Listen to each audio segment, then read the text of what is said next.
he's professional. I'm an amateur. Okay, let's see. I usually have this in my hand, and I'm a real amateur here. Let's see.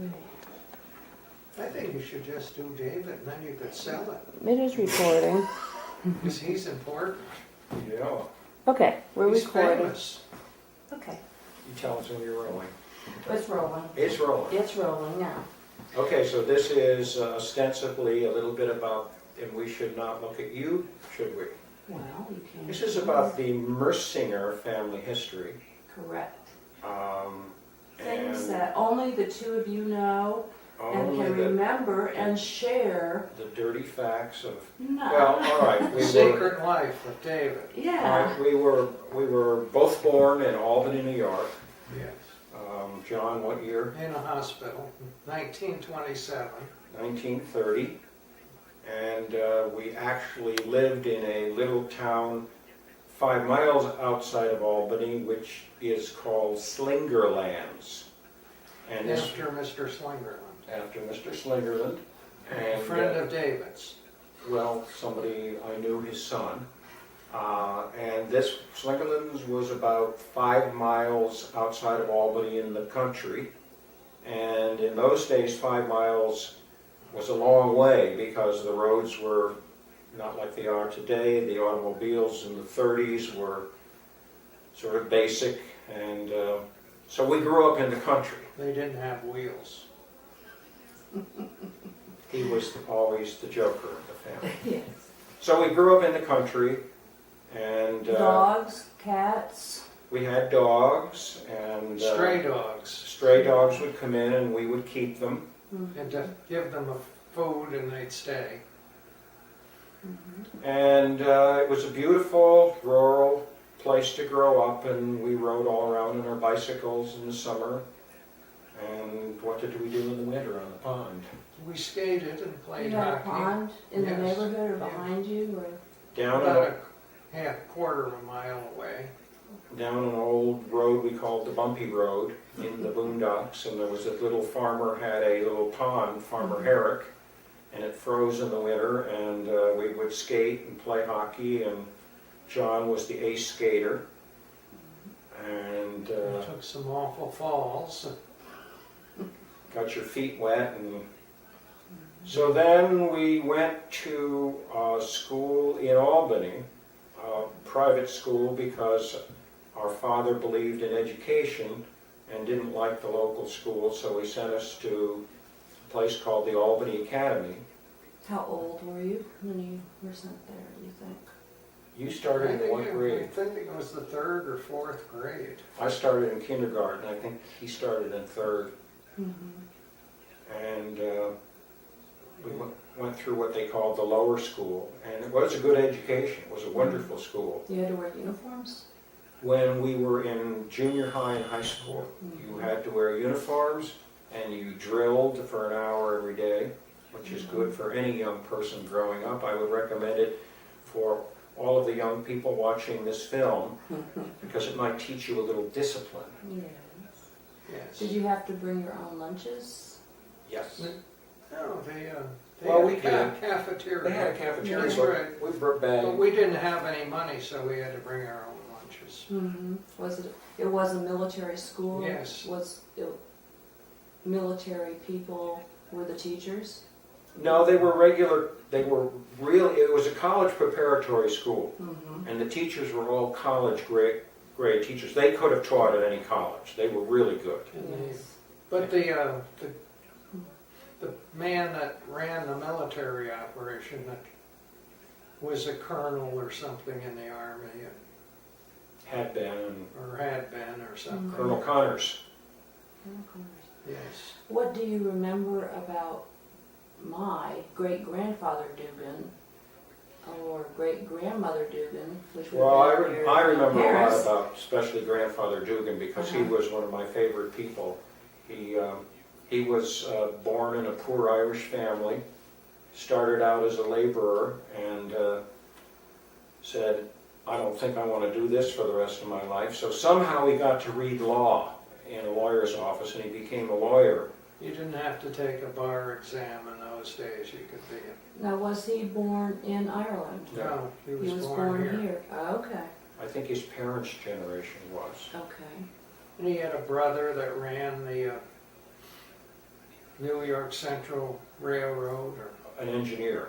he was an engineer on it. And one of the great uncles fought in the Civil War and was wounded. And He was a deserter. he was a deserter, I And guess. had syphilis. Oh, it was perfect for our family. Yes, It yes. So was anyway- typical of the He family. blended in with the rest. Anyway, grandfather became a very successful lawyer, grandfather Dugan, and then he became a judge in the children's court in Albany. And I think he founded the children's court. did he? Yes. And he was like Abe Lincoln. He was the most honest man. What a good man he was. He was so honest they called him Honest Dan. And he lost his judgeship because he wouldn't go along with a local political democratic machine, which was very corrupt, and they wanted him to do something he considered not noble and a bit sub rosa, and he wouldn't do it, and He was gone. he was gone. Now, there were many children in this family, right? Well, yes, our mother was Mhm. his eldest child, Mary Dugan, and she had 3 sisters Yeah. and 2 brothers. Yes. And during World War II, one of the brothers, Bill Dugan, was with Patton in France Mhm. and fought all through France against Germany and into Germany, and was in his 30s. He was too Yeah, old he for was it. old, and he probably could have got out of it, but he went anyway. Mhm. So it was really difficult for him. So those were the Dugans, and then of course my father was born in Switzerland in 1898 In Geneva? on the Ides of March, March. He was born in Geneva? Yes. Geneva. Mhm. And he was educated and went to the University of Geneva, where he went all the way to a doctorate degree of philosophy In chemistry. in chemistry. And then I guess when he was a young man out of college, he got a job in General Anline, which was a chemical company outside of Albany, New York. That's why he came over. Mhm. It was a German company. So he got sent over, and he was an accomplished cellist who played in the symphony orchestra in Geneva, and he played all his life, kept it up, and was very good. Mhm. And he had a trio every Friday night that a man would play the piano and another would have a cello, At your a home? violin, and he'd play the cello. Mostly at your home? Well, they'd rotate. They'd rotate, and then they'd play for a while, and then they'd have a little midnight supper, and Play some more. so we grew up hearing that music Mhm. downstairs while we were going to sleep, and You were at the house in Slingerlands for We most were- of this time? Yeah. we were at the house in Slingerlands until World War II broke out, and then because you couldn't get gas for your automobile, they decided to move into Albany.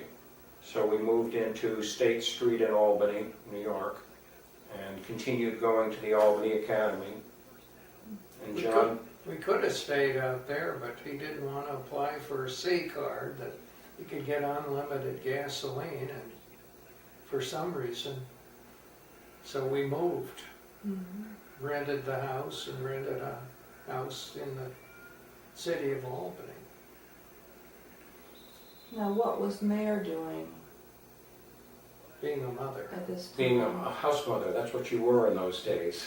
Uh-huh. You This know. was a long time ago. Yes. You didn't hold down, I mean, she had jobs before she married my father. She worked as a secretary for the Delaware and Hudson Railroad, Really? and she was quite a chic figure. She was noted for how she dressed, Mhm. and father was quite the dashing bachelor, I guess. he said the chemists were very popular. 3 of them lived together in a little house out in the Hudson River, and they were very popular because during Prohibition, they knew how to make booze, Distill it from. distill booze, because they were all chemists. So they had more girlfriends than anybody. So, Good story. How That's- did they meet? Do you have any idea? I don't know. I don't have the slightest idea. Mm-hmm. I I don't never know. heard that. You know, who would know that is your, you know who we're talking about, who knows the whole family history, Kathy Linehan. Linehan. She knows everything, she would know that. Oh, that would be. You ought to get her on film sometime. Yeah, that would be great. So anyway, we got through grade school and high school, and John was a hockey star for the team. And You taught yourself to skate? Well, you had to, Well, nobody else to. Yeah. David was the football star. Mm-hmm. or player, we can delete the word star.